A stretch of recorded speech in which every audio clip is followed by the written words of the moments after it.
Hey guys, welcome back to our YouTube channel legal mindset judiciary. Right, last class में BSA का जो last class था, right, हमने उसमें काफ़ी कुछ डिटेल्ड में रेस जेस्टे को कवर किया था, एग्जांपल्स बहुत सारे किए थे। उसके बाद हमने बेयर एक्ट को भी कवर किया था। बेयर एक्ट का जो डेफिनेशंस था, उसमें जो इलस्ट्रेशंस वगैरह थे, सारे को हमने अच्छे से देखा था। राइट, अब है मेन मेन एक सेकेंड गाइस।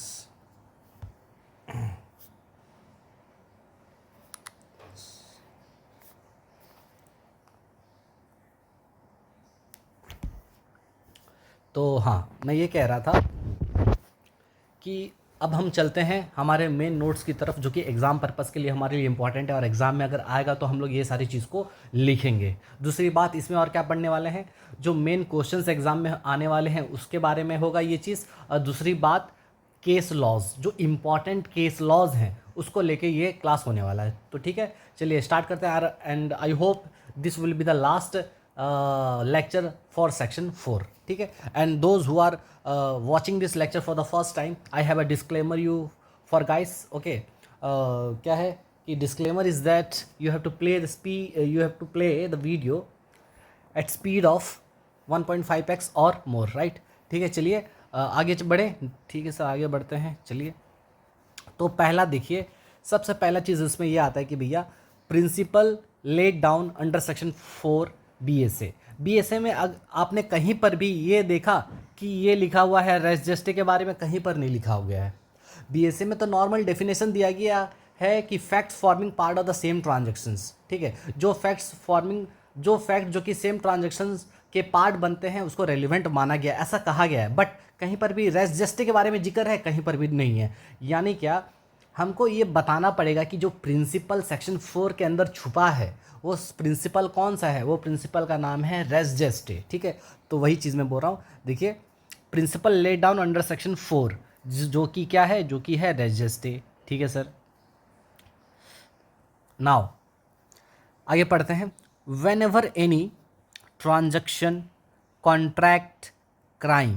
ठीक है, जब कभी भी कोई ट्रांजैक्शन, ठीक है, या फिर कोई कॉन्ट्रैक्ट हुआ या फिर कोई क्राइम हुआ, अगर वो फैक्ट इन इशू होता है, ठीक है, कभी भी मान लो कोई क्राइम फैक्ट इन इशू है, कोई कॉन्ट्रैक्ट फैक्ट इन इशू है, कोई ट्रांजैक्शन फैक्ट इन इशू है, तो हम क्या कर सकते हैं? Evidence can be given of every fact. हर एक फैक्ट का एविडेंस दिया जा सकता है जो उस ट्रांजैक्शन को के पार्ट बनते हैं। ठीक है, तो जो भी फैक्ट उस ट्रांजैक्शन का पार्ट बनता है, जो भी फैक्ट उस कॉन्ट्रैक्ट का पार्ट बनता है, जो भी फैक्ट उस क्राइम का पार्ट बनता है, हम उन सभी फैक्ट का क्या दे सकते हैं?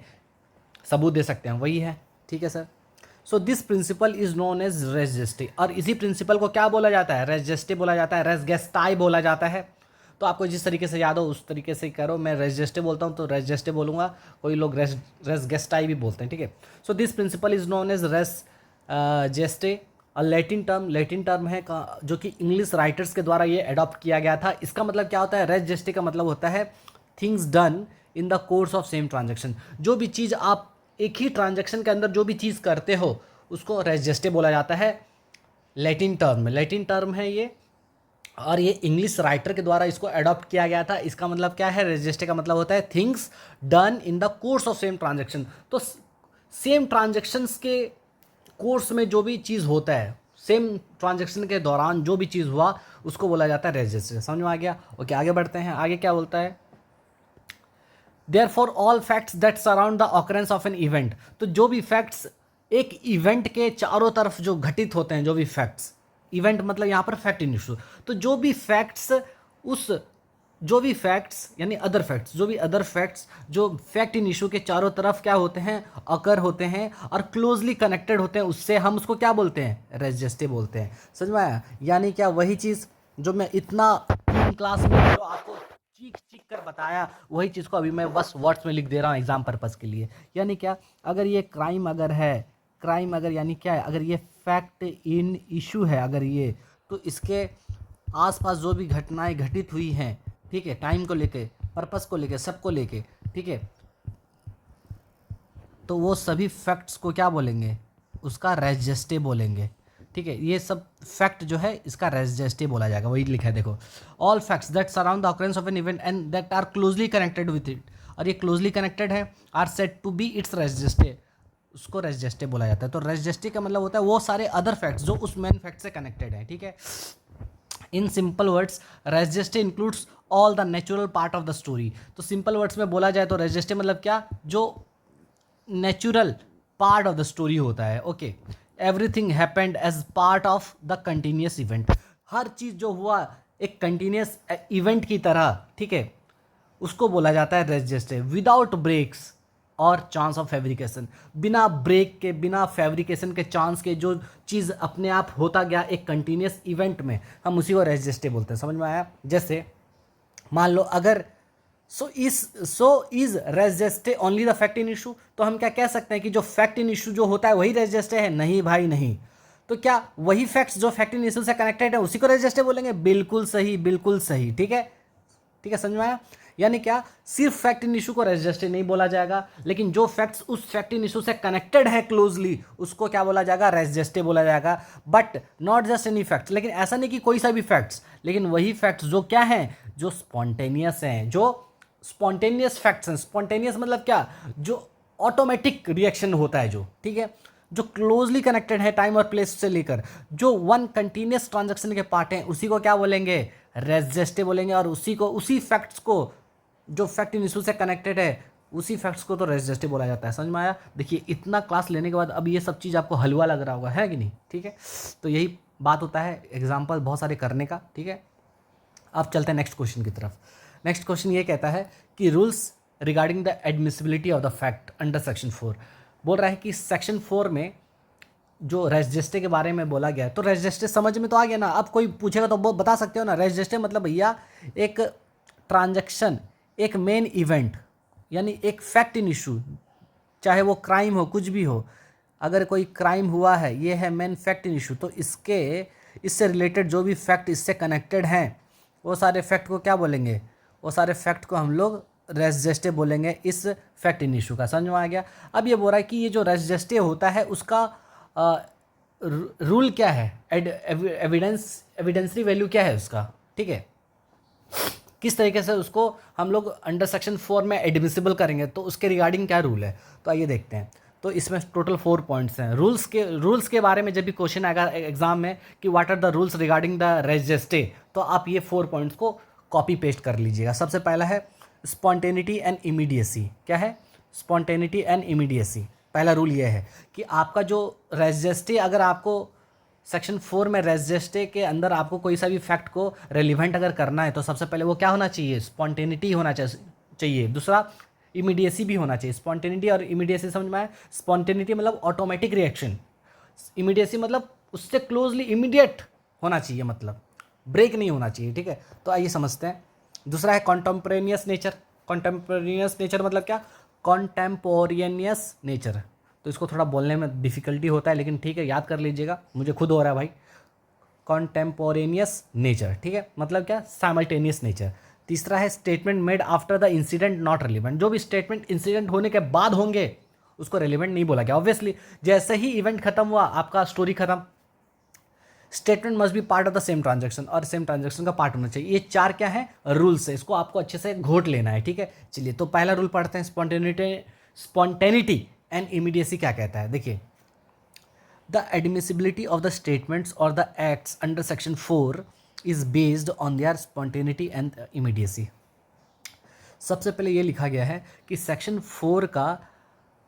4 में जो भी स्टेटमेंट्स बोले जाते हैं, जो भी एक्ट्स किए जाते हैं, वो सारे स्टेटमेंट्स, वो सारे एक्ट्स, ठीक है, वो तभी एडमिसिबल होते हैं सेक्शन 4 में। सेक्शन 4 में अगर किसी फैक्ट को एडमिसिबल करना है तो सबसे पहला रूल है कि वो स्पॉन्टेनियस होना चाहिए। स्पॉन्टेनियस मतलब ऑटोमेटिक, ठीक है, जिसमें कोई दिमाग का कोई उसमें ना ये नहीं है, प्लानिंग वगैरह ना हो, ठीक है, जो नेचुरली जो होता है। दूसरा इमीडिएसी, इमीडिएट रिएक्शन होना चाहिए, इमीडिएट वो चीज़ होना चाहिए, जो भी रेस्पॉन्स हुआ आपका इमीडिएट होना चाहिए, ऑटोमेटिक रेस्पॉन्स होना चाहिए। उसको बोला जाता है तुम्हारा स्पॉन्टेनिटी और इमीडिएसी। समझ में आया? तो पहला रूल क्या है, अगर सेक्शन 4 में किसी भी फैक्ट को रेलिवेंट करना है तो वो फैक्ट कैसा होना चाहिए, वो फैक्ट स्पॉन्टेनियस होना चाहिए, वो फैक्ट इमीडिएट होना चाहिए। ओ माय गॉड, तो पहला रूल याद में आ गया। तो रेस जस्टे का पहला रूल क्या है, स्पॉन्टेनियस होना चाहिए और इमीडिएट होना चाहिए। ठीक है, तो उसी को स्पॉन्टेनिटी और इमीडिएसी बोला गया है। ठीक है, statement must be made immediately, वही चीज़, जो भी आप कहोगे, जो भी आप करोगे तो वो तुरंत करोगे, आफ्टर और ड्यूरिंग द एक्ट और इवेंट। ठीक है, तो जैसे ही इवेंट हुआ आपको उसके दौरान करना है, या फिर उसके जस्ट बाद करना है, या फिर उसके जस्ट पहले करना है, leaving no time for reflection. ठीक है, और फैब्रिकेशन और मैनिपुलेशन। और इवेंट जो होंगे, जो घटते जाएंगे, जो भी इवेंट एक के बाद होंगे, उसमें कुछ ना गैप नहीं आना चाहिए। ठीक है, सब नेचुरल सीक्वेंस में होना चाहिए और उसमें कुछ गैप नहीं आना चाहिए। गैप अगर आ गया तो वहीं पर इवेंट खत्म हो जाएगा, ऐसा मानेंगे। ठीक है, अच्छा, if a statement is made with spontaneous reaction to an event, अगर कोई स्टेटमेंट मान लो स्पॉन्टेनियस रिएक्शन के साथ दिया जाता है, ठीक है, तो उसको एडमिसिबल माना जाता है। क्यों? क्योंकि it reflects the natural response, क्योंकि वो नेचुरल रिस्पॉन्स बताता है कि व्हाट जस्ट हैपेंड। वही वाला एग्जांपल, जैसे ही राहुल ने रवि को मारा था तो वहाँ के आसपास के लोग क्या बोले, अरे मार दिया मार दिया मार दिया मार दिया। ये जो वर्ड है ये क्या है, ऑटोमेटिक रिएक्शन है। ठीक है, या फिर मैं आपको कितना बार बताया, फॉर एग्जाम्पल एक बच्चा अचानक से आ गया रोड में, एक बहुत ही स्पीड बाइक आ रहा है, आप क्या बोलोगे, अरे अरे अरे बचाओ बचाओ बचाओ बचाओ, अरे अरे फंस गई, अरे बचाओ बच्ची को बचाओ। तो ये जो आपका ऑटोमेटिक रिएक्शन होता है इसी को तो स्पॉन्टेनियस रिएक्शन बोलते हैं। ठीक है, तो वही बोल रहा, अगर कोई इंसान स्पॉन्टेनियस रिएक्शन देता है ना, वो बहुत ही क्या होता है ना, वो जेन्युइन होता है, उसमें कुछ भी किसी टाइप का मैनिपुलेशन वगैरह नहीं होता, जो कि नेचुरल रिस्पॉन्स होता है और इसी को रजिस्ट्रे में रेलिवेंट माना गया है। ठीक है, तो ये था स्पॉन्टेनिटी और इमीडिएसी को लेके। तो ये 3 पॉइंट्स को आपको कॉपी पेस्ट कर देना है। दूसरा है कॉन्टेम्पोरेनियस नेचर। कॉन्टेम्पोरेनियस नेचर का मतलब है, मैं भी नहीं बोल पा रहा हूँ भाई, कंटेम्पोरेनियस नेचर क्या है, कॉन्टेम्पोरेनियस नेचर। ठीक है, कंटेम्पोरेनियस नेचर, ओके। इसका मतलब क्या, इसका मतलब है भाई मेरे साइमल्टेनियसली। क्या है, साइमल्टेनियसली मतलब एट द सेम टाइम। क्या है इसका मतलब, एट द सेम टाइम। क्या है, पढ़ो, स्टेटमेंट्स और the facts must be contemporaneous with the event in question. जो भी हमारा मेन फैक्ट इन इशू है, जिस चीज़ को लेकर लड़ाई है, ठीक है, उसके साथ हमारा जो अदर फैक्ट्स है वो क्या होना चाहिए, साइमल्टेनियस होना चाहिए, उसके साथ मैच खाना चाहिए, उसके साथ हाथों में हाथ डाल के साथ चलना चाहिए। मतलब क्या सर, मतलब समझो, if the statement is made at the time of incident और इमीडिएटली बिफोर और after it forms part of the same series of facts, it will be consider relevant. वही बोल रहा है ना कि जो भी आप कहोगे, जो भी आप करोगे, उस इवेंट के होते वक्त ही होना चाहिए, या फिर उससे जस्ट पहले या फिर उसके जस्ट बाद होगा तो ही हम उसको सेम ट्रांजैक्शन का पार्ट मानेंगे और उसको रेलिवेंट मान लेंगे। ठीक है, अच्छा, एनी डिले, अगर मान लो कोई डिले हो गया, थोड़ा लेट हो गया, तो उससे क्या होगा, आपका रजिस्ट्रे का जो रिलेवेंसी है वो थोड़ा कम हो जाएगा, एविडेंसरी वैल्यू कम हो जाएगा। समझ में आया? तो वही चीज़ है। चलिए, ये समझ में आ गया। कंटेम्पोरेनियस नेचर मतलब एट द सेम टाइम होना चाहिए जो भी होगा, ऐसा नहीं कि बहुत सारा गैप हो जाना चाहिए। तीसरा है statement made after the incident. कोई भी स्टेटमेंट अगर मान लो हमारा जो मेन फैक्ट इन इशू है उसके बाद अगर होता है तो वो रेलिवेंट नहीं माना जाएगा। ठीक है, if a statement is made, जैसे बताया था, इवेंट होने के बाद ख़त्म हो गया, ख़त्म होने के बाद गैप आ गया, जैसे मैं बताया था आपको लास्ट वाले एग्जाम्पल में कि एक बार जैसे इवेंट ख़त्म हुआ, जैसे राहुल ने रवि को मारा, मारने के बाद वो वहाँ से भाग गया और भागने के बाद अपना चाकू या फिर गन कहीं रिवर में फेंक दिया, वो भी एक दिन बाद, या फिर अपना शर्ट जो खून लगा हुआ शर्ट था वो धो दिया, तो वो सेक्शन 4 में रेलिवेंट थोड़ी होगा, क्योंकि वो क्या हो चुका है, वो अब एक्ट ओवर हो चुका है, अब वो सेक्शन 4 में रेलिवेंट नहीं होगा। ठीक है, तो वही बोला जा रहा है कि statement is made after the incident is over, it will not be relevant. अगर कोई स्टेटमेंट, कोई भी एक्ट, कोई भी फैक्ट अगर इंसिडेंट होने के बाद अगर होता है तो उसको रेलिवेंट नहीं माना जाएगा। और रीज़न क्या है, the rational is that the speaker में हैव टाइम टू फैब्रिकेट। क्योंकि रीज़न ये है क्योंकि स्पीकर जो विटनेस है, ठीक है, जो भी बंदा पार्टी है जो उस फैक्ट इशू से कनेक्टेड है, उसके पास एनफ टाइम आ जाएगा उसको मैनिपुलेट करने का फैक्ट को। ठीक है, इसलिए बोला गया भैया स्टेटमेंट अगर इंसिडेंट होने के बाद दोगे तो रेलिवेंट नहीं मानेंगे। तो इससे को लेके बहुत बड़ा एक लीडिंग केस है सेक्शन 4 को लेकर, जो है आपका आर वर्सेस बेडिंगफील्ड। क्या नाम है? R versus Bedingfield. क्या है? R versus Bedingfield. कब का केस है? 1979 का केस है, और ये इंग्लैंड का केस है, यूके का केस है। कहाँ का केस है भाई? यूके का केस है, यूके। ठीक है, यूके का केस है। क्या होता है इसमें सर? इसमें आइए पढ़ते हैं क्या होता है, देखिए समझते हैं। A woman came out of a room a throat with a throat injury and said, "Oh aunt, see what Bedingfield has done to me." एक औरत घर से अपने रूम से जस्ट निकलती है, निकलते ही, और जब निकलती है तो उसका गला कटा हुआ रहता है उस औरत का, और गला कटा हुआ रहता है, और कटने के बाद वो बोलती है अपनी आंटी को कि देखो आंटी, बेडिंगफील्ड ने मेरे साथ क्या किया। ठीक है, आप सिचुएशन समझिए, आप इमेजिन कीजिए, एक औरत है, उसका गला कटा हुआ है, और गला कट के निकल रही है बाहर रूम से, और बोल रही है कि देखिए बेडिंगफील्ड ने मेरे साथ क्या किया। उसके बाद वो मर जाती है। ठीक है, अब मुझे बताओ, क्या उसका ये जो कहना हुआ वो इस सेक्शन में रेलिवेंट होगा? बताइए। हाँ सर, बिल्कुल होगा, क्यों नहीं होगा। और अगर आप ऐसा सोच रहे हैं तो बिल्कुल सही सोच रहे हैं, मैं आपके साथ एग्री हूँ। लेकिन इन लोगों का मत मारा गया था।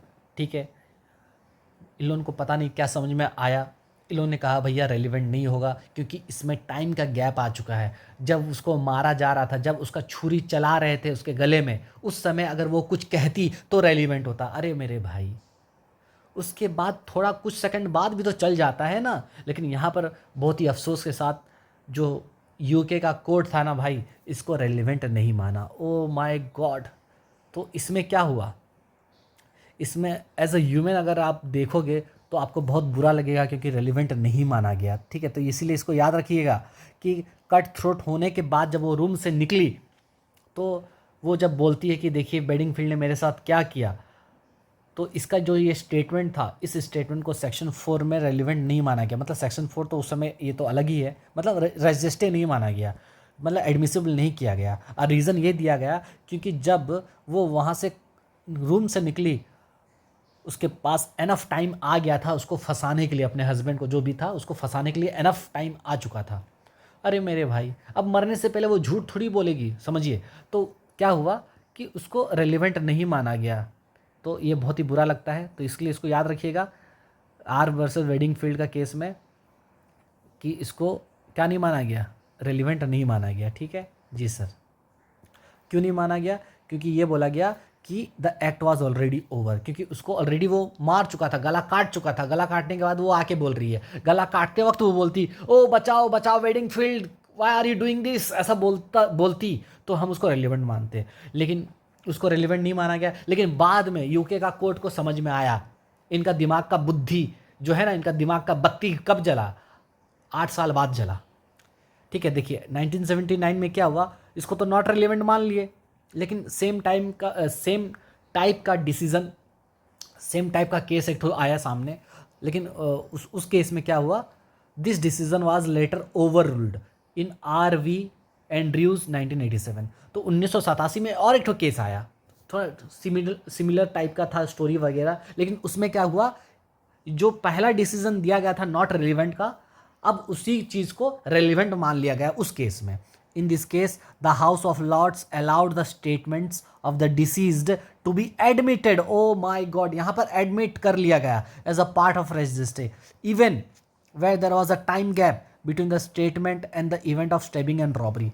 तो और एक सिमिलर केस होता है आर वर्सेस एंड्रयूज का। ठीक है, 8 साल बाद लगभग। तो उसमें क्या होता है ना, वहाँ पर रॉबरी के साथ साथ क्या होते हैं, उसका मर्डर वर्डर भी होता है। और उसके बाद वहाँ पर कोई इंसान जो रहता है, जो जो विक्टिम होता है, वो कुछ स्टेटमेंट देता है, और उसके स्टेटमेंट को इस केस में रेलिवेंट मान लिया जाता है, जबकि पुराने केस में आर वर्सेस वेडिंगफील्ड में रेलिवेंट नहीं माना जाता है। समझिए। तो ये याद रखिएगा, आर वर्सेस वेडिंगफील्ड के केस में एज ह्यूमन नेचर, अगर आप एज ए ह्यूमन अगर सोचोगे, ह्यूमन बींग, तो आपको लगेगा कि ये गलत हुआ है किसके साथ, आर वर्सेस वेडिंगफील्ड के केस में। ठीक है, लेकिन बाद में आर वर्सेस एंड्रूज का केस में सेम सिमिलर फैक्ट्स था, जिसमें उसके डिसीजन को ओवररूल कर दिया गया और रेजिस्टे का पार्ट बना दिया गया। समझ में आया? तो आर वर्सेस बेडिंगफील्ड का केस बहुत ही इंपॉर्टेंट है, ये याद रखिएगा। तो इसमें टाइम को लेकर बहुत बड़ा बात किया गया है कि टाइम कितना इंपॉर्टेंट है, ठीक है।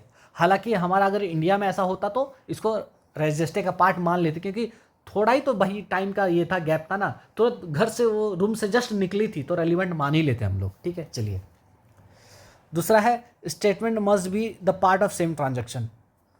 लास्ट वाला है पॉइंट हमारा क्या, स्टेटमेंट सेम ट्रांजैक्शन का पार्ट होना चाहिए। वही चीज़ को कितना बार लिखेंगे, वही बोल रहा है अगर आपको रेलिवेंट करना है तो सेम ट्रांजैक्शन का पार्ट होना चाहिए। तो इसके लिए और एक केस है, क्या है केस का नाम है भाई, केस का नाम है, बोलो मेरे साथ साथ, रतन वर्सेस क्वीन। क्या है? रतन वर्सेस क्वीन, 1971 1971 का केस है रतन वर्सेस क्वीन का। देखिए, the accused was charged with the murder of his wife. ठीक है, एक बंदा है, उस पर इल्ज़ाम है कि वो अपनी बीवी का मर्डर किया है। His defence was that the shot was accidental. ठीक है, और इसका डिफेंस ये होता है कि मैं इसको जानबूझ के नहीं मारा, वो एक्सीडेंटली गोली चल गया। ठीक है, होता क्या है कि आप समझिए, ये एक रूम है, ठीक है, ये एक रूम है, और रूम में क्या होता है कि दो जन हैं, ठीक है, हस्बैंड और वाइफ हैं। अब पता नहीं दोनों में कुछ बहस वहस वगैरह चल रहा है, और हस्बैंड क्या करता है ना, वाइफ को गोली से मार देता है। और हस्बैंड का बोलना ये है कि भाई मैं तो जानबूझ के नहीं मारा, एक्सीडेंटली हो गया। क्या हुआ? एक्सीडेंटली हुआ है। ठीक है, अब मरने से ठीक पहले ये जो वाइफ है, जब वाइफ को पता लगा कि ये मेरे को अब मार देगा, तो वाइफ क्या करती है ना, पुलिस को कॉल करती है। किसको कॉल करती है? पुलिस को। पुलिस को जो जब कॉल करती है तो पुलिस को वो पूरा चीज़ बता ही नहीं पाती, वो बस नाम और अपना एड्रेस बताती है। उसके बाद ही उसका फ़ोन डिस्कनेक्ट हो जाता है। मतलब एक औरत है, फ़ोन करती है पुलिस को कि सुनिए सुनिए, मैं यहाँ से बोल रही हूँ, मेरा नाम ये है, और फ़ोन डिस्कनेक्ट हो जाता है। ठीक है, और जैसे ही डिस्कनेक्ट होता है उसके कुछ मिनट बाद उसका लाश वहाँ से मिलता है, बॉडी मिलता है, गोली चला हुआ। तो अब हस्बैंड बोलता है कि मैं नहीं मारा, एक्सीडेंटली चल गया। तो ये जो कॉल की थी पुलिस को जस्ट मरने से कुछ मिनट पहले, इस बात को रेजिस्टे का पार्ट मान लिया गया और रेलिवेंट माना गया सेक्शन 4 में। मतलब अब वहाँ पर सेक्शन 4 तो नहीं था, मतलब रेजिस्टे का पार्ट माना गया, मतलब रेलिवेंट मान लिया गया, यानी एडमिट कर लिया गया इस फैक्ट को। समझ में आया मैं क्या कह रहा हूँ? यानी क्या, अब पढ़ो इसको, देखो क्या बोल रहा है कि the accused was charged with murdering of his wife. His defense was that the shot was accidental. The victim had made a call to the police just before the incident. Incident होने से just पहले police को call की थी। She gave her name and address, अपना नाम दी और पता दी। उसके बाद उसका कॉल डिस्कनेक्ट हो गया। Timing of her call and what she said were held to be part of same transaction. तो उसका जो टाइमिंग था कॉल का और वो क्या बोली, ठीक है, उसका जो टाइमिंग था कॉल का, फिर वो क्या बोली उसका, और जो उसका मरने का जो टाइमिंग वगैरह था, सब को सेम ट्रांजैक्शन का पार्ट माना गया। और उसका जो भी बताई, फ़ोन कॉल की, एड्रेस नाम वगैरह जो बताई, उसका जो कॉल था उसको रेलिवेंट मान लिया गया। मतलब कल को ये बहुत ही बड़ा सबूत हो सकता है उसके हस्बैंड के अगेंस्ट में, समझे कि नहीं? तो यानी क्या, इसमें रेलिवेंट मान लिया गया उसके फ़ोन कॉल को। ठीक है, समझ में आया? तो ये बहुत ही इंपॉर्टेंट केस है, रतन वर्सेस द क्वीन। ठीक है, चलिए, अब आता है सेम ट्रांजैक्शन मतलब क्या। सेम ट्रांजैक्शन को लेके हम ऑलरेडी पढ़ चुके हैं लास्ट क्लास में, याद है? सेम ट्रांजैक्शन का मतलब सिर्फ कॉन्ट्रैक्ट नहीं होता, सॉरी क्या नहीं होता, सिर्फ क्राइम नहीं होता, क्राइम से बढ़कर भी चीज़ होता है। तो आइए समझते हैं। The term same transaction is not defined under the act. हमारा भारतीय साक्ष्य अधिनियम जो अभी चल रहा है वो, और इससे पहले जो चलता था इंडियन एविडेंस एक्ट, दोनों में कहीं पर भी सेम ट्रांजैक्शन के बारे में कहीं पर भी कुछ भी नहीं लिखा है। ठीक है, लेकिन स्टेफन जो है वो, उनका कहना है कि ट्रांजैक्शन का मतलब क्या होता है। ट्रांजैक्शन का मतलब उनका कहना है कि a group of fact so connected together that they must be referred to a single legal name. वो रहे, स्टेफन का कहना है कि ट्रांजैक्शन का मतलब होता भी, सेम ट्रांजैक्शन को डिफाइन नहीं किया गया है, लेकिन स्टेफन कहते हैं ट्रांजैक्शन का मतलब होता है ग्रुप ऑफ फैक्ट्स, फैक्ट्स का एक कलेक्शन। ठीक है, जो कि हम लोग उसको, फैक्ट्स के कलेक्शन को एक सिंगल लीगल नेम से बुला सकते हैं। क्या बुला सकते हैं उसको? उस फैक्ट्स को हम क्राइम कह सकते हैं, उस फैक्ट्स को हम रॉन्ग कह सकते हैं, उस फैक्ट्स को हम कॉन्ट्रैक्ट कह सकते हैं, या फिर हम कोई सब्जेक्ट ऑफ इंक्वायरी कह सकते हैं। ये कौन कह रहा है? ये स्टेफन कह रहा है, ये आपको लिखना है एग्जाम में, ठीक है। अच्छा, अगर हम देखें इसका मतलब क्या कि स्टेफन कहीं ना कहीं ये बताने की कोशिश कर रहे हैं कि जब कभी भी सेम ट्रांजैक्शन का बात आएगा तो आप ये नहीं सोचिएगा कि सेम ट्रांजैक्शन का मतलब सिर्फ क्राइम होता है। Stephen's view expands the meaning of same transaction, वो सेम ट्रांजैक्शन के मीनिंग को क्या कर रहे हैं? बढ़ा रहे हैं। और इसमें क्या क्या ला रहे हैं? इसमें वो बताना चाहते हैं कि भैया क्राइम भी आएगा, कॉन्ट्रैक्ट भी आ सकता है, सिविल रॉन्ग भी आ सकता है, any set of connected facts relevant to the fact in issue वो भी आ सकता है, ठीक है। तो सिंपल वर्ड्स में अगर कहें तो मतलब क्या, अगर सिंपल वर्ड्स में बात करें तो सेम ट्रांजैक्शन मतलब क्या भाई? Same transaction does not mean only crime. Same transaction का मतलब सिर्फ और सिर्फ क्राइम नहीं होता। क्या होता है? It refers to a group of closely connected facts, वो सारे फैक्ट जो कि क्लोजली कनेक्टेड हैं, that happen in such a way, और वो इस तरीके से घटे हैं in terms of time, time को लेके घटे हैं, जगह को लेके, पर्पस को लेके, कि वो एक कंटिन्यूस स्टोरी बना रहे हैं, उसी को तो हम लोग बोलते हैं same transaction. And it could involve a crime, इसमें क्राइम भी आ सकता है, कॉन्ट्रैक्ट भी आ सकता है, रॉन्ग भी आ सकता है, और लीगल मैटर भी आ सकता है, ठीक है। ओके, ये हो गया तुम्हारा सेम ट्रांजैक्शन ओवर, ख़त्म हुआ। अभी चलते हैं कुछ केस लॉज वगैरह देखते हैं, इंडियन केस लॉज रेस जेस्टे को लेकर। हमारा जो रेस गेस्टाई है, रेस जेस्टे है, उसको लेके हमारा इंडिया में कौन कौन सा लीडिंग केस है जो आपको पता होना चाहिए। अभी तक कितना केस पढ़े भाई? 2 केस पढ़े। एक पढ़े आर वर्सेस बेडिंगफील्ड, उसमें क्या माना गया? रेलिवेंट के नॉट रेलिवेंट? Not relevant. और एक पढ़े रतन वर्सेस क्वीन। रतन वर्सेस क्वीन में क्या हुआ? रेलिवेंट माना गया कि नॉट रेलिवेंट? रेलिवेंट माना गया। क्यों? क्योंकि इंसिडेंट होने से जस्ट पहले वो कॉल की थी और उसको रेलिवेंट मान लिया गया। समझ में आया? जी सर। ओके, आइए इंडियन केस देखते हैं। ये है जेंटेला, जी फॉर जेंटेला है, okay. Gentela Vijayavardhan Rao versus state of Andhra Pradesh. तो Vijayavardhan Rao versus state of Andhra Pradesh का केस है, 1996 का सुप्रीम कोर्ट का जजमेंट है। देखिए क्या होता है, फैक्ट्स समझिए। इन अ बस बर्निंग केस, एक तो बस है जिसमें आग वाग लग गया है, तो वहाँ पर बस के अंदर जो लोग हैं victims shouted during the fire, तो जो आग लगते वक्त वो क्या चिल्लाते हैं? They set the bus on fire. तो कुछ लोग हैं, ठीक है, जो कि बस के अंदर हैं, और जो एक्यूज्ड है वो क्या करता है? उस बस में आग लगा देता है। अब एक्यूज्ड एक है, बहुत सारा है, वो हमको पूरा केस पढ़ने से समझ में आएगा। जितना हमारे लिए रिलेवेंट है मैं उतना ही आपको बता रहा हूँ, ठीक है, वरना आप इस केस का डिटेल्स पढ़ सकते हैं नेट में जाके। बस इतना समझिए, एक बस में आग लग जाता है और उसके अंदर जो लोग हैं वो अचानक से चिल्लाने लगते हैं कि वो हमारे बस को आग लगा दिए, वो हमारे बस को आग लगा दिए। तो उनका जो ये कहना था, उनका ये जो चिल्लाना था, उनका ये जो स्टेटमेंट्स था, ये स्पॉन्टेनियस स्टेटमेंट्स था, और इसीलिए उनका स्टेटमेंट्स को रेस जेस्टे का पार्ट माना गया। बहुत ही इंपॉर्टेंट केस है, Vijayavardhan Rao versus state of Andhra Pradesh, ठीक है।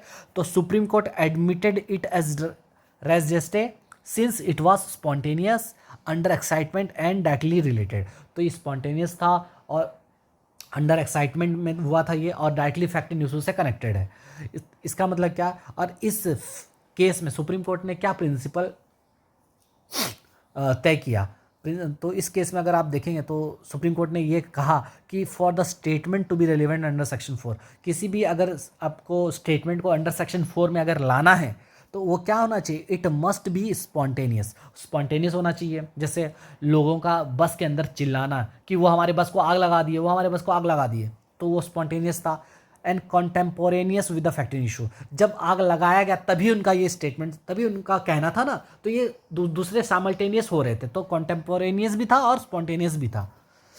If the statement is made after the act is over, लेकिन अगर कोई स्टेटमेंट एक्ट खत्म होने के बाद ही बोला जाता है तो वो रिलेवेंट होगा? नहीं होगा, क्योंकि क्या हो जाता है, मेकर के पास टाइम आ जाता है सोचने का और रिस्पॉन्स करने का, ठीक है। तो सुप्रीम कोर्ट का बहुत ही इंपॉर्टेंट जजमेंट था ये, इसको याद कर लीजिएगा अच्छे से, ठीक है।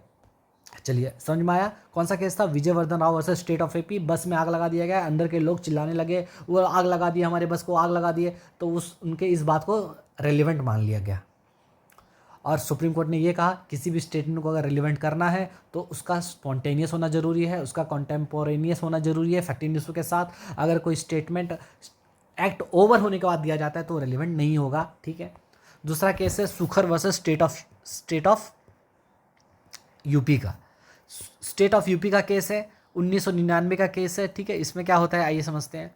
एक injured witness made a statement about the assailant immediately after the attack. तो कोई कोई इंसान है, ठीक है, उस पर कोई अटैक कर देता है और अटैक करने के बाद ही वो कुछ स्टेटमेंट देता है। कौन? विक्टिम। मतलब क्या मेरे भाई? मतलब ये सर, ये है विक्टिम, ठीक है, और ये है तुम्हारा अटैकर जिसको असाइलेंट बोल रहे हैं, ठीक है। तो ये अटैकर क्या कर रहा है, इस पर जैसे ही अटैक करता है विक्टिम पे, तो विक्टिम कुछ कहता है और उसका ये जो कहना हुआ स्टेटमेंट जो है, उस स्टेटमेंट को रेलिवेंट मान लिया जाता है। वही चीज़ है, यही समझते क्या बोल रहे हैं। A injured witness made a statement about the assailant immediately after the attack, ठीक है। स्टेटमेंट एडमिसिबल एज रजिस्टे, यहाँ पर क्या होता है, एडमिसिबल मान लिया जाता है। क्यों? क्योंकि वो इमीडिएट रिएक्शन था and left no scope for fabrication, कोई टाइम ही नहीं था कि वो कुछ झूठ बोल सके। स्टेटमेंट अंडर शॉक, इसमें ये बोला गया, सुप्रीम कोर्ट ने ये कहा कि भैया अगर कोई बंदा शॉक के अंडर शॉक अगर कुछ स्टेटमेंट देता है, स्ट्रेस में देता है, इमीडिएट रिएक्शन में देता है, तो हम उसको रजिस्टे का पार्ट मानेंगे, ठीक है। वही चीज़। तीसरा केस है तुम्हारा Krishna Kumar Malik versus state of Haryana का, 2011 का केस है, ठीक है। सुप्रीम कोर्ट का क्या है हुआ है समझिए। A victim of sexual assault narrated the incident immediately after to her mother, immediately after to her mother. अब सुनिए क्या हुआ। अब देखिए होता क्या है कि कोई है, ये कौन है, एक्यूज्ड है, ये क्या किया, सेक्सुअली असॉल्ट किया है, ठीक है। सेक्सुअली असॉल्ट किया, असॉल्ट करने के बाद किसको असॉल्ट किया, इस लड़की को असॉल्ट किया, विक्टिम है ये लड़की, ठीक है। सेक्सुअली असॉल्ट करने के बाद ये लड़की क्या करती है, अपने मम्मी के पास चली जाती है तुरंत और उनको बताती है, तुरंत जाती है, कुछ टाइम वाइम का गैप नहीं है, तुरंत हुआ इसके साथ वो चीज़ हुआ और ये चली गई अपनी माँ को बताने। तो ये जो माँ को कहती है, जो भी स्टेटमेंट देती है, उस स्टेटमेंट को क्या माना गया, रजिस्टे का पार्ट माना गया, ठीक है। वही बोल रहा है देखो, admissible as res gestae because proximity in time, क्योंकि शॉर्ट स्पेन ऑफ टाइम में वो बताई माँ को, ऐसा नहीं कि बहुत लंबा गैप हो गया, ठीक है। एंड एब्सेंस ऑफ डिले, और कोई लेट वेट नहीं की, तुरंत तो जाके बता दी, तो इसलिए उसके इस बात को, जो भी वो इंसिडेंट बताई, उस इंसिडेंट को रेलिवेंट माना गया अंडर रजिस्टे, ठीक है। तो इसमें क्या प्रिंसिपल सुप्रीम कोर्ट ने हेल्ड किया कि the prompt statement connected to the event are part of the same transaction. अगर कोई प्रॉम्प्ट स्टेटमेंट देता है, जल्दी स्टेटमेंट देता है इवेंट होने के जस्ट बाद, वो भी सेम ट्रांजेक्शन का पार्ट माना जाएगा और रिलेवेंट माना जाएगा अंडर रजिस्ट्रे, ठीक है। अब अभी तक कितना हम लोग केस पढ़े, इंडियन केस एक पढ़े, Vijayavardhan Rao versus state of AP, जिसमें बस में आग लगाया दिया जाता है। फिर दूसरा सुखर का केस पढ़े, जिसमें अटैक जैसे ही होता है बंदे पर, तो अटैक होने के बाद वो कुछ स्टेटमेंट कहता है, तो रेलिवेंट माना गया। तीसरा है तुम्हारा Krishna Kumar Malik versus state of Haryana, इसमें लड़की के साथ क्या होता है, सेक्सुअली असॉल्ट होता है, फिर वो अपनी माँ को तुरंत जाके बता देती है, जो भी वो बताती है उसको रेलिवेंट माना गया। अब this is the last question of our chapter. तो सेक्शन 4 का ये लास्ट क्वेश्चन है, इसके बाद ये खत्म हो जाएगा। अब ये है हियर से एविडेंस का और रजिस्ट्रे का रिलेशन क्या है आपस में। सर क्या बात कर रहे हो, हियर से और रजिस्ट्रे का क्या आपस में रिलेशन है, क्या रिलेशन है सर? पहले सर रजिस्ट्रे क्या होता है, सॉरी रजिस्ट्रे तो समझ गए, हियर से क्या होता है। जो फर्स्ट टाइम इस लेक्चर को देख रहे हैं उनके लिए मैं बता दूं हियर से क्या होता है, पहले एग्जांपल के जरिए। हियर से एविडेंस का मतलब होता है सुनी सुनाई बातें। क्या होता है भाई बोलो? सुनी सुनाई बातें, सुनी सुनाई बातें, ठीक है। सुनी सुनाई बातें, सुनी सुनाई बातें मतलब आपने कुछ देखा नहीं है, आपने कुछ इंसिडेंट को, मेन इंसिडेंट को होते हुए नहीं देखा है, आपको बस किसी ने आके कह दिया बस, ठीक है। तो क्या होता है हियर से एविडेंस, पहले समझते हैं। हम अभी इस टॉपिक में पढ़ रहे हैं कि हियर से एविडेंस का और हमारा रजिस्ट्रे का आपस में क्या रिलेशन है, ठीक है। चलिए तो पहले समझते हैं हियर से एविडेंस क्या होता है। हियर से evidence simply means that the person has not seen the actual happening of the incident. Here से एविडेंस का मतलब होता है कि जो बंदा है वो इंसिडेंट को होते हुए नहीं देखा, बट किसी से सुना है। फॉर एग्जाम्पल मर्डर का केस सोचिए, ये देखिए इसका एग्जाम्पल मैं जो लिख के लाया हूँ। ए बी को जब मारता रहता है, वाई देख लेता है, समझिए वाई क्या कर रहा है, वाई क्या देखा, ए को बी को मारते हुए, और वाई जो देखा वो क्या किया, वो एक्स को जाके बता दिया। अब मुझे बताइए, एक्स को अगर कल को कोर्ट में आके बुलाते हैं कि बताओ तुमने क्या देखा, क्या सुना, एक्स बोलता है मैंने सर सुना कि ए ने बी को मारा, तो कोर्ट बोलेगा तुम खुद देखे थे क्या उसको?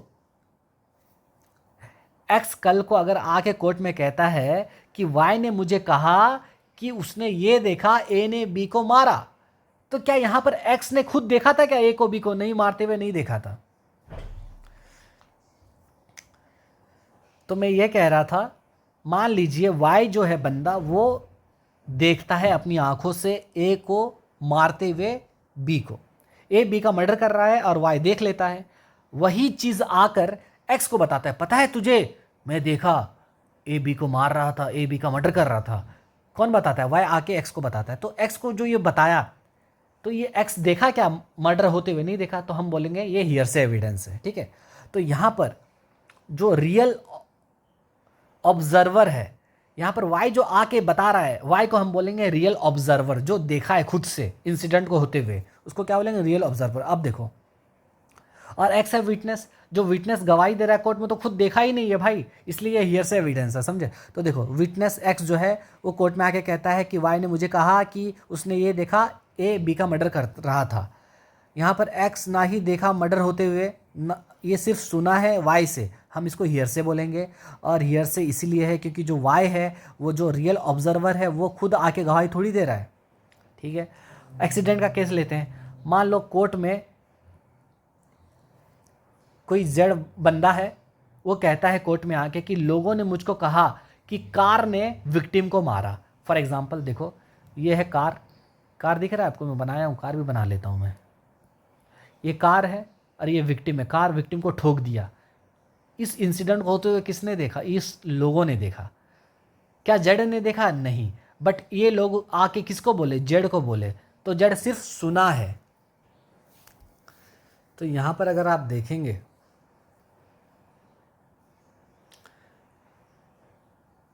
जेड जो है वो सुना है लोगों से कि कार ने ठोका विक्टिम को, लेकिन एक्चुअली देखा कौन? लोगों ने देखा था, जेड तो सिर्फ सुना है।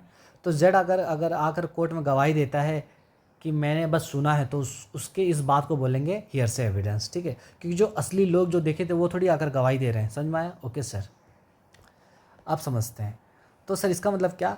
इसका मतलब ये कि एक्स का यहाँ पर आके गवाही देना मर्डर वाले केस में, या फिर एक्सीडेंट वाले केस में जेड का आके गवाही देना, ये सारा गवाही को, ये सारा टेस्टिमनी को हम लोग एडमिसिबल नहीं मानेंगे, कोर्ट में एडमिसिबल नहीं मानेंगे। मतलब इसका वैल्यू जीरो है, क्योंकि ये लोग खुद होते हुए नहीं देखे हैं, तो इसलिए इसका वैल्यू जीरो है।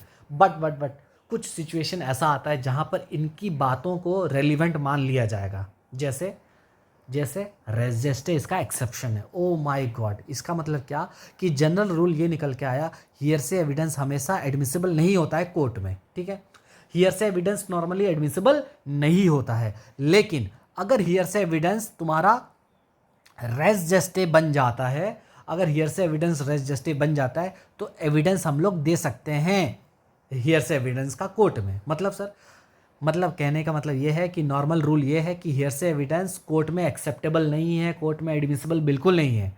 बट अगर हियरसे एविडेंस वो फैक्ट बन जाता है जो forming part of the same transaction अगर है, तो यानी रेस जस्टे का पार्ट बन गया अगर हियरसे एविडेंस, तो हम उसका एविडेंस दे सकते हैं। यानी क्या? रेस जस्टे जो है वो आपका हियरसे का जो रूल है उसका क्या है? एक्सेप्शन है। Oh my god, res gestae is the exception to the principle of hearsay. क्यों? क्योंकि रेस जस्टे का केस में क्या हो रहा है? हियरसे एविडेंस को एडमिसिबल मान लिया जा रहा है। ओहो, समझे? वही बोल रहा हूँ, in case of res gestae the hearsay evidence is admissible in court. समझ में आ गया? इसका मतलब ये। सर ऐसा क्यों हो रहा है? आइए, एक तो केस इसका एक लीडिंग केस है, केस का नाम है आर वर्सेस फोस्टर। ठीक है, 1834 का केस है, यूके का केस है। होता क्या है इसमें? देखिए, इसमें होता क्या है कि मैं पहले बताता हूँ, फिर बाद में पढ़ेंगे। देखिए, ये एक तो गाड़ी है, ठीक है, मैं कार अपनी सहूलियत के लिए बना ले रहा हूँ। ये कार है, एक विक्टिम को ठोक दिया। ठीक है, आप हो यहाँ पर, फॉर एग्जांपल सोचो, आप ये हो यू, आप क्या किए? इसको नहीं देखे, बस आपका दिमाग बस आपका जो आँख था बस इस कार को देख पाया, और आपने जब इस कार को देखा ये बहुत स्पीड में जा रहा था, आप इसको नहीं देखे कि ये किसको ठोका ठोका, आप बस इसको देखे, कार को बहुत स्पीड में गया, और आप देख ही नहीं पाए कुछ भी, बस कार को देखे भागते हो स्पीड में। और थोड़ी देर बाद आप देखे कि एक इंसान बहुत ज़ोर से चिल्ला रहा है, बचाओ, मतलब हेल्प मी फॉर एग्जाम्पल। हाँ, आप गए उसके पास, बोले अरे भाई क्या हुआ, तो ये कहा कि वो जो कार आ रहा था वो मुझे ठोक दिया। समझो मैं क्या बोल रहा हूँ। आप गए उस इंसान के पास, उस विक्टिम के पास, उसने कहा कि वो जो कार, स्पीडिंग कार जो था वही मुझको मार के, वही मुझको ठोक दिया। तो उसका ये जो बताना हुआ, उसका ये जो स्टेटमेंट देना हुआ, उस स्टेटमेंट को क्या मानेंगे, रेजिस्टे का पार्ट मानेंगे।